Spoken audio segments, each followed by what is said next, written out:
Bíblias em 2 Reis,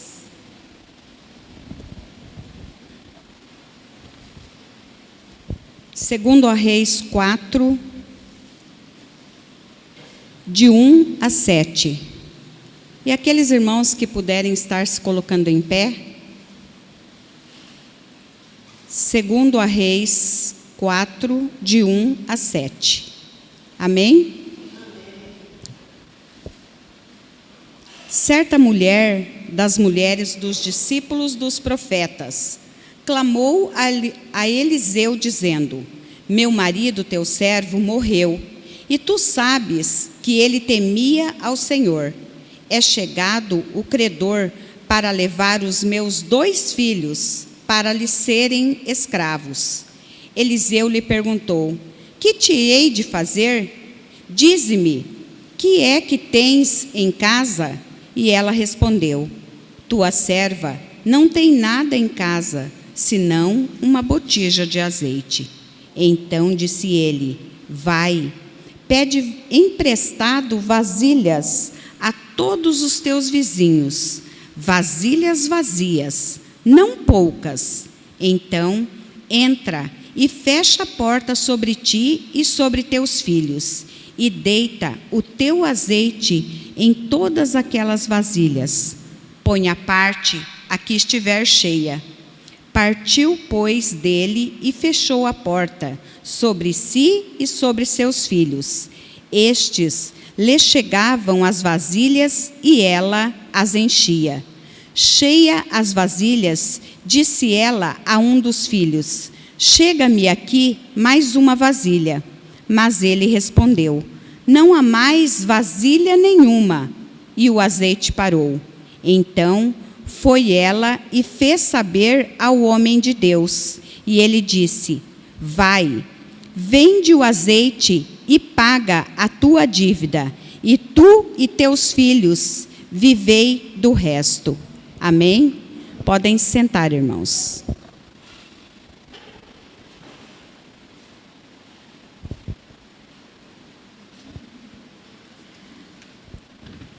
Eu vou estar falando uma meditação para nós a respeito de vasilhas vazias.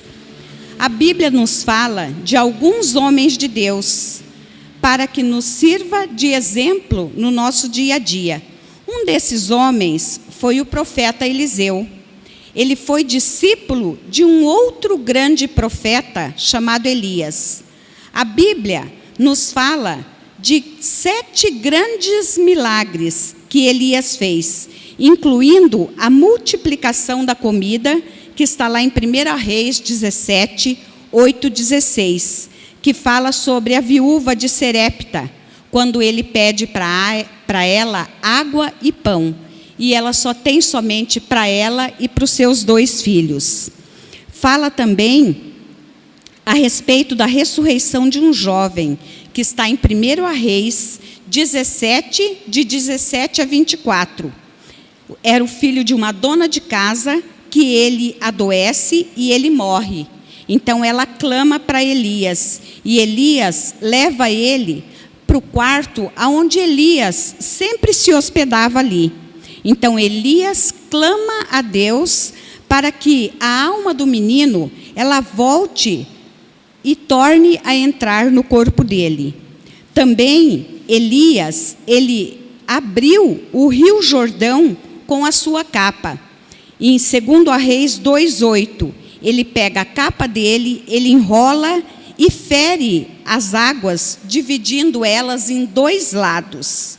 E ele também fez cair fogo dos céus. Lá em 2 Reis 1:10, fala que Elias responde ao capitão: se eu sou homem de Deus, desça fogo do céu sobre ti e teus 50 soldados. E também Elias, ele foi arrebatado para o céu por um redemoinho. Está em 2 Reis 2:11. Elias, ele antes de ser arrebatado, ele perguntou para seu discípulo Eliseu: o que você quer que eu te faça? E Eliseu respondeu para ele: eu quero uma porção dobrada de tudo aquilo que você tem. Eu quero o dobro da sua unção. Eu quero o dobro do poder de Deus que está sobre a sua vida. E foi justamente isso que aconteceu. A Bíblia narra 7 milagres de Elias. E de Eliseu, ela narra 14 milagres que Eliseu fez. E um desses milagres que Eliseu operou foi a multiplicação do azeite para aquela viúva pobre, que está em 2 Reis 1:7. Eliseu pediu não para ele usar em seus deleites, que ele pediu tudo em dobro. Não foi para usar para ele mesmo, mas ele pediu para que ele pudesse abençoar a vida do próximo. Ele não estava pedindo para ele mesmo. Você consegue imaginar uma situação tão grave desse jeito? De uma mulher que seu marido morre, ele era o provedor de tudo, e os credores estão prestes a chegar e levar os filhos dela, porque ela não tem com que pagar. Então o marido dessa mulher morreu e deixou uma dívida praticamente impagável. A dívida era tão alta que os credores estavam indo buscar os filhos dessa viúva para que eles pudessem servir de escravos. Era uma situação de extrema urgência. Então imaginem só o desespero que essa mulher sentiu. Vocês já imaginaram se isso pudesse acontecer conosco, com os nossos filhos? Pense um pouquinho. Ou ela arrumava dinheiro e pagava a dívida, ou ela nunca mais iria ver seus filhos. Então, o que foi que ela fez? Ela foi e decidiu nessa mesma hora clamar a Eliseu, que ela sabia que era um homem de Deus. Ela foi até ele para poder pedir ajuda. E nós aqui nesse texto, nós podemos tirar 3 lições para nós. A primeira delas é que nós devemos clamar a Deus. Nós precisamos buscar a Deus nos nossos momentos difíceis. Muitas vezes, nós questionamos por que acontecem tantos milagres, como, por exemplo, lá na África. E nós não vemos tantos milagres acontecerem aqui, pertinho de nós, aqui no nosso meio. Da mesma forma que o Senhor, Ele opera milagres lá na África, Ele também faz aqui, pertinho do nosso lado. Ele opera também no nosso meio.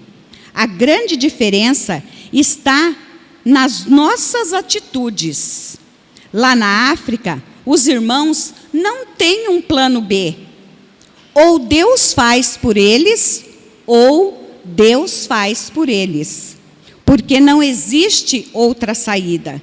Aqui, nós temos o nosso jeitinho brasileiro. Não é assim que nós fazemos? Se ficamos doentes, nós corremos para o hospital, ou tomamos remédios por nossa conta própria. E muitas vezes, nós nem chegamos a orar a Deus pela nossa doença. Lá na África, não. Se Jesus não curar, eles morrem, porque não tem outra alternativa. Para eles, é só o clamor de Deus.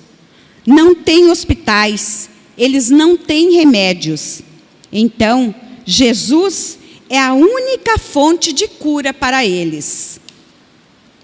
Se nós precisamos de dinheiro, nós fazemos um rolo aqui, um rolo ali, pegamos emprestado de alguém, arrumamos uns 2 ou 3 empregos para que a gente possa estar trabalhando e estar tirando daí, né, o sustento que for preciso para poder estar pagando ali aquela dívida nossa, né?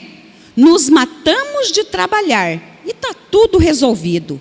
Lá na África, se Jesus não prover, eles ficam sem comer, porque não tem outra alternativa. Se um problema aparece, nós pensamos logo em várias alternativas. Só depois de não conseguir, o que nós fazemos? Recorremos a Deus, buscamos a Deus, para que daí, em segundo plano, Ele esteja resolvendo o nosso problema. Recorremos a Ele quando nós já não temos mais recurso nenhum. E é justamente isso que precisa mudar em nós, que precisa mudar nas nossas vidas. O Senhor não pode ser o nosso último recurso. Ele precisa ser o primeiro, o principal recurso que nós temos. O próprio Jesus, Ele fez questão de nos ensinar isso. Lá em Mateus 6,33 diz: buscai primeiro o reino de Deus e a sua justiça, e as demais coisas lhe serão acrescentadas. Quando Jesus, Ele precisou escolher os seus discípulos, a Bíblia diz que Ele passou a noite inteira conversando com o Pai, conversando com Deus. E pela manhã, Ele se foi e chamou a cada um de seus discípulos. Quando Jesus estava prestes a ser preso e estava angustiado, Ele chamou Pedro, Tiago e João para irem orar junto com Ele. Talvez aquela viúva não precisava ter passado tanto sufoco, a ponto de quase perder os seus filhos, se ela tivesse buscado uma solução em Deus antes de tudo. Nos momentos de dificuldade na nossa vida, pare de tentar resolver as coisas com a força de seu braço. Corra logo para Jesus. Busque logo a Deus. Clame logo pela misericórdia de Deus. Pare de perder tempo. Está em 1 Pedro 5, de 5 a 7. Muitas vezes, nós perdemos grandes oportunidades de ver o favor de Deus sobre a nossa vida. Sofremos porque não buscamos o Senhor em primeiro lugar. A segunda lição para nós é que Deus usa o que nós temos em nossas mãos. Ele não pede nada mais além disso para nós. Ele quer que nós usamos os nossos próprios recursos, o que nós temos ali para poder apresentar. Com a viúva, Deus usou aquilo que, com a viúva, é que Deus usa aquilo que nós temos nas nossas mãos. Ela apresenta assim, a viúva. Eliseu perguntou para a viúva, antes dele operar o milagre: o que eu te hei de fazer? Dize-me, o que é que tens em casa? E ela responde: tua serva não tem nada em casa, senão uma botija de azeite. Primeiro, ela disse que não tinha nada, mas depois ela se lembrou que ela tinha sim, ela ainda tinha uma botija de azeite. Quantas vezes nós tentamos agir dessa maneira? Quantas vezes nós ficamos preocupados com aquilo que não temos, ao invés de focar naquilo que nós temos? Nós ficamos pensando: se eu tivesse aquilo, eu faria isso. Se eu tivesse tal coisa, as coisas iriam ser diferentes, iriam acontecer diferentes. Por mais que seja pouco, o que nós temos hoje é o suficiente para Deus operar um milagre em mim, operar um milagre em você, operar um milagre em nós. Um exemplo prático disso foi o que aconteceu com o próprio Jesus, durante a multiplicação dos pães e peixes, lá no meio do deserto, com tanta gente para poder estar alimentando. O que Jesus tinha nas mãos? Alguns pães e peixes. Mal dava para ele e para os seus discípulos se alimentarem. Mas Deus usou esse pouco para operar o milagre. Uma multidão com milhares de homens, mulheres e crianças, foram saciados e ainda sobrou. Porque Jesus não ficou dizendo que não tinha nada, porém, ele orou a Deus, agradeceu a Deus pelo pouco que tinha, e Deus fez o milagre da multiplicação. Outro exemplo foi de Moisés. Quando Moisés estava encurralado entre o Mar Vermelho e o exército furioso de Faraó. A Bíblia diz que ele orou a Deus buscando uma solução. E Deus falou para Moisés. Ele disse de novo: o que você tem nas mãos? Aí Moisés tinha um cajado nas mãos.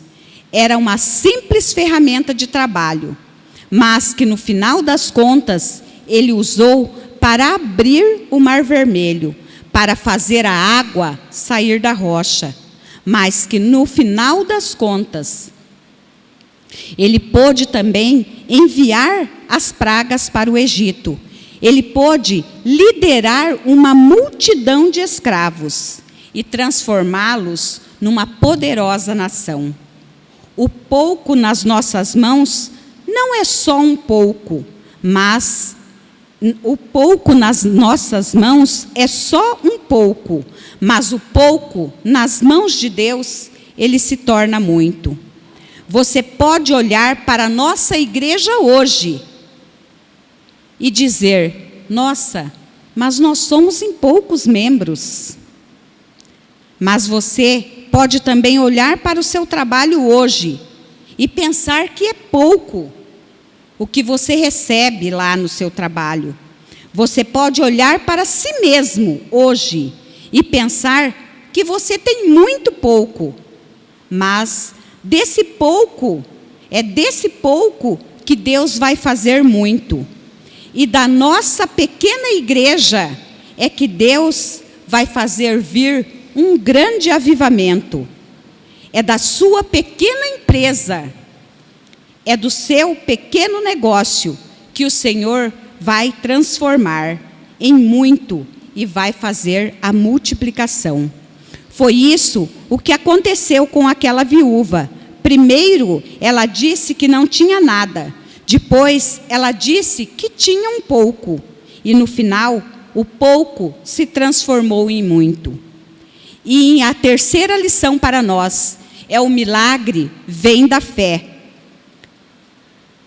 Em 2 Reis, que nós acabamos de ler, o 4, 3 e 4, está escrito: então disse ele: vai, pede emprestado vasilhas a todos os teus vizinhos, vasilhas vazias, não poucas. Então, entra e fecha a porta sobre ti e sobre teus filhos, e deita o teu azeite em todas as vasilhas. Põe a parte a que estiver cheia. Depois de tudo o que ela tinha passado, depois de pedir comida a seus vizinhos, ela teve que voltar a esses mesmos vizinhos e pedir emprestado vasilhas vazias. Essa atitude nos fala da fé daquela mulher. Na verdade, a quantidade de vasilhas vazias que ela trouxe iria determinar o tamanho da sua fé. Se ela trouxesse poucas vasilhas, era porque a sua fé era pequena. Se ela trouxesse muitas vasilhas, significava que ela tinha fé que o profeta iria encher todas elas. Ela obedeceu à direção do profeta. Ela creu nas palavras do profeta. Ela trouxe muitas vasilhas e o óleo começou a ser multiplicado. A Bíblia diz que foi tanto óleo que deu para quitar as dívidas e ainda sobrou para que ela pudesse viver do resto, ela e seus filhos. Nós vamos receber de Deus de acordo com a quantidade de vasilhas que nós levarmos diante dele. A nossa fé é que vai determinar o que nós vamos receber de Deus. Qual é o tamanho da sua fé? Você tem fé para encher quantas vasilhas? Você tem fé para ver o Senhor restaurando o seu casamento? Você tem fé para ver o Senhor agindo na sua vida financeira? Você tem fé para ver Jesus curando você? Deus vai agir de acordo com o tamanho da sua fé. Enquanto você tiver fé para levar vasilhas até Deus, Ele vai te honrar e vai encher as tuas vasilhas. No versículo 4, Eliseu diz: entra, fecha a porta sobre ti e sobre teus filhos, e deita o teu azeite em todas aquelas vasilhas. Põe à parte a que estiver cheia. Ela fechou a porta sobre si e sobre seus filhos. E estes lhes traziam as vazias e elas enchia. O profeta deu uma direção muito clara para aquela mulher. Ela não tinha que entrar em casa, ela tinha que entrar em casa e fechar a porta. Somente ela e seus filhos deveriam estar presentes ali no momento daquela multiplicação. Por que será que o profeta fez isso? Porque mais ninguém poderia estar ali. Por quê? Porque outras pessoas poderiam atrapalhar esse ambiente de fé, essa ligação de mãe e filho com Deus. Onde tem fé, tem milagre. Onde não tem fé, não tem milagre. É por isso que nós precisamos ter cuidado com quem nós partilhamos os nossos problemas. Porque tem gente que vai alimentar a fé em seu coração, mas tem outras pessoas que são incrédulas e elas só vão destruir o seu coração. No caso daquela viúva, as vasilhas estavam relacionadas a uma provisão que ela precisava. Só que essas vasilhas podem significar tanta coisa. Podem significar as suas finanças, podem significar o nosso casamento, o nosso trabalho, o nosso ministério. Pode significar a nossa saúde. O nosso desafio diário é levar tudo isso diante de Deus e crer que Ele vai fazer, que Ele vai realizar em nossas vidas. Em Tiago 4:2 diz: cobiçais e nada tendes, matais, invejais, e nada podeis obter. Viveis a lutar e a fazer guerras, nada tendes, porque não pedis. O 3 diz: pedis e não recebeis, porque pedis mal, para esbanjar em vossos prazeres. Hebreus 11:6. Sem fé é impossível agradar a Deus. Temos que aprender com Eliseu, a pedir, a clamar, para usar para o próximo, e não para usarmos para nós. Nós temos que usar esse bem para abençoar a vida de cada um que está ao nosso lado. E tudo o que pedimos em favor de outros, voltará em dobro para nós. Amém? Irmãos, eu sei que está vencido a hora, mas eu gostaria de partilhar com os irmãos uma ilustração para reafirmar essa fé. É preciso exercitar a fé. Conta-se que uma jovem bem-sucedida, ela era atleta, e ela estava muito preocupada com a vida espiritual dela, que era pouco produtiva. Então ela foi procurar o seu pastor. E o pastor já sabia o que ela ia perguntar para ele.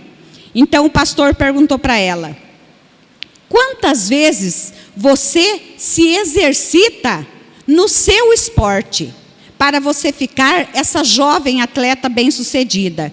E ela respondeu para ele: todos os dias, 1 hora no mínimo. Então o pastor perguntou para ela: quantas vezes você ora por semana? Essa pergunta é para nós, tá, irmãos? Quantas vezes você ora por semana? E ela respondeu: eu oro de vez em quando. Aí o pastor disse: e quanto tempo você fica em oração? Ela respondeu para ele: ah, pastor, uns 10 minutos, o máximo que eu fico. Aí ele pergunta para ela: você acha que seria uma boa atleta gastando o mesmo tempo em exercícios físicos, esse mesmo tempo que você gasta em oração? Aí ela responde: que isso, pastor? Claro que não. Imagina, 10 minutinhos só para eu poder me exercitar? Aí o pastor diz para ela: como então você espera ter uma vida cristã vitoriosa, orando tão pouco tempo todos os dias? 1 Coríntios 9, 25 diz: todos os que competem nos jogos se submetem a um treinamento rigoroso para obter uma coroa que se destrói logo, que se perde logo. Mas nós fazemos para ganhar o quê? Uma coroa que é duradoura, uma coroa que ninguém destrói, uma coroa que é para sempre. Então, a conclusão: é preciso exercitar a fé para ganhar a nossa coroa que dura para sempre. A nossa vida espiritual, assim como o nosso corpo, precisa ser cuidada. Precisamos nos alimentar, nos exercitar e descansar. Ou seja, precisamos ter disciplina. Como no exemplo da jovem atleta, que se esforçava no seu esporte para alcançar os resultados. A nossa vida de fé também é necessário que nós nos esforçamos para ganharmos a coroa da vida. Dedique tempo em sua vida espiritual para a oração, para o jejum, para a leitura bíblica e para o culto a Deus. Assim, você encontrará forças para vencer as adversidades da vida e alcançar vitórias por meio da fé. Amém, irmãos? Oremos. Senhor nosso Deus, eu te agradeço, Senhor, porque eu pude trazer essa palavra aqui, Senhor. Tenho certeza que o Senhor tem me usado. Então, te peço, meu Deus, que o Senhor possa estar colocando estas palavras no coração de nós que estamos aqui nesta noite, Senhor, para que nós possamos levar para o nosso dia a dia e termos mais fé em Ti, Senhor, porque nós sabemos que Jesus Cristo, Ele é o nosso Salvador, que o Senhor mandou Ele para que nós pudesse estar salvando, Senhor. Nós te agradecemos, meu Deus, em nome de Jesus. Amém.